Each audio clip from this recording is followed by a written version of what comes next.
Green house effect.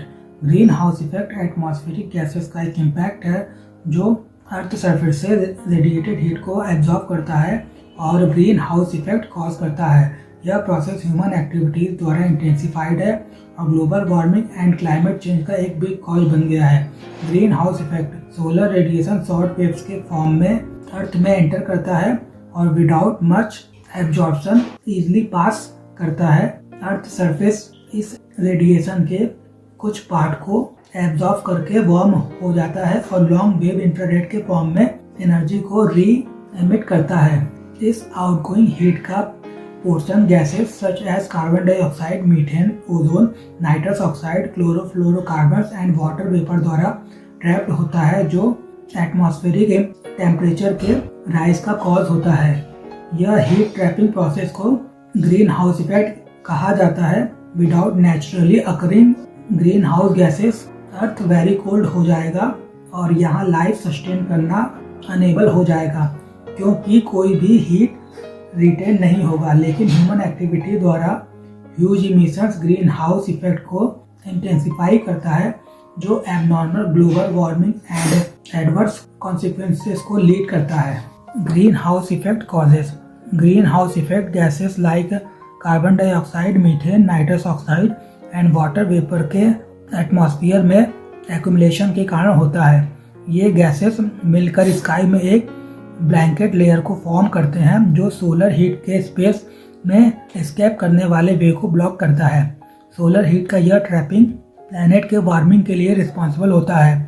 Human induced activities like burning fossil fuels like coal, oil, natural gas and practices like deforestation, rapid urbanization and energy intensive industrial process ने green house effect में contribute कर दिया है, जबकि natural phenomena like volcanic activity and variation in solar radiation atmospheric factors को contribute करता है जो ग्रीन हाउस इफेक्ट के बिहाइंड एक डोमिनेंट फोर्स है।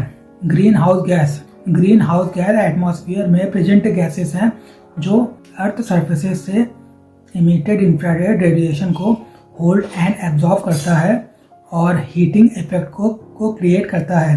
ये both naturally occurring and human made gases such as water vapour, carbon dioxide, methane, nitrous oxide and fluorinated gases को include करता है। Water vapour. Water vapour atmosphere में present most abundant greenhouse gas है। Heat को earth surface पर वापस reflect करता है और हीट को एम्पलीफाई करता है। वाटर वेपर का कॉन्सेंट्रेशन टेम्परेचर द्वारा डिटरमाइंड होता है क्योंकि वार्मर एयर मोर मॉइस्चर को होल्ड करता है और ग्लोबल वार्मिंग को इंटेंसिफाई करता है। Carbon dioxide. कार्बन डाइऑक्साइड एक ग्रीन हाउस गैस है जो इनकमिंग सोलर रेडिएशन के लिए ट्रांसपेरेंट होता है लेकिन आउटगोइंग टेरेस्ट्रियल इंफ्रारेड रेडिएशन को एब्जॉर्ब करता है। इससे कुछ एब्जॉर्ब एनर्जी अर्थ की ओर रेडिएट होती है और सरफेस टेम्परेचर को रेज करता है। कार्बन डाइऑक्साइड एयर से डेंसर होता है तो इसका कॉन्सेंट्रेशन अर्थ सरफेस के नियर ग्रेटर होता है और इसका high presence fossil fuel combustion, deforestation and industrial activities के कारण होता है जो इसे ग्लोबल वार्मिंग में एक सिग्निफिकेंट कंट्रीब्यूटर बनाता है। मीथेन। मीथेन कार्बन डाइऑक्साइड के बाद सेकेंड मोस्ट इम्पॉर्टेंट गैस है लेकिन इसकी पर molecule heat trapping capacity greater है। ये नेचुरली ऑर्गेनिक मैटर के डिकम्पोजिशन के कारण होता है और anthropogenically livestock, rice cultivation and landfills के थ्रू होता है। Sources of methane include decomposition of animal waste and plant material, livestock rearing where methane is released during digestion, paddy fields which become oxygen deprived and generate methane through anaerobic decomposition, wetlands, permafrost melting and decaying vegetation, industrial activities like coal mining, oil drilling and gas pipeline leaks. Nitrous oxide N2O। Nitrous oxide एक greenhouse gas है जिसका global warming potential 100 year span में carbon dioxide से 300 times ज़्यादा है। ये primarily agriculture and soil management से linked है।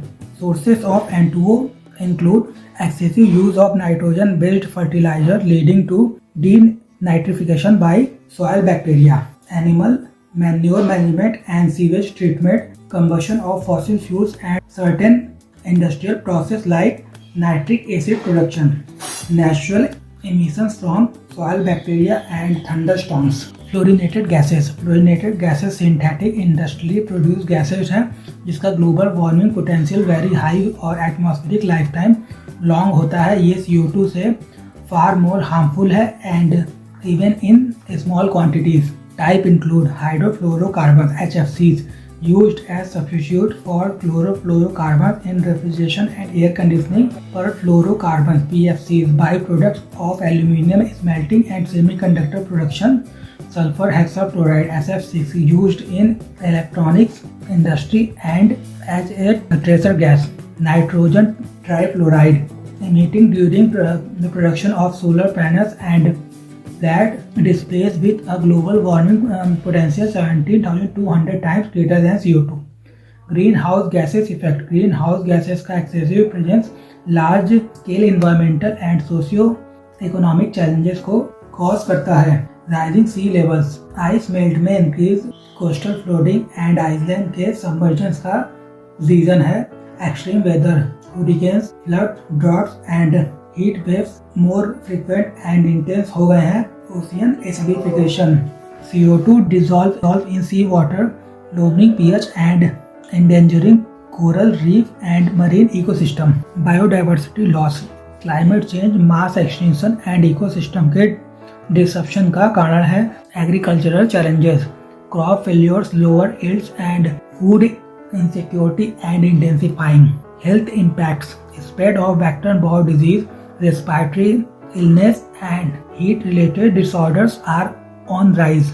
Greenhouse effect and global warming. Greenhouse effect earth पर लाइफ सस्टेनिंग के लिए इम्पॉर्टेंट है। ह्यूमन इंड्यूस्ड इंटेंसिफिकेशन ने ग्लोबल वार्मिंग को प्रोड्यूस करा है जो अर्थ के एवरेज टेम्परेचर में लॉन्ग टर्म राइज को रिफर करता है। यह warming climate change, ice melt, extreme weather and sea level rise को ड्राइव करता है।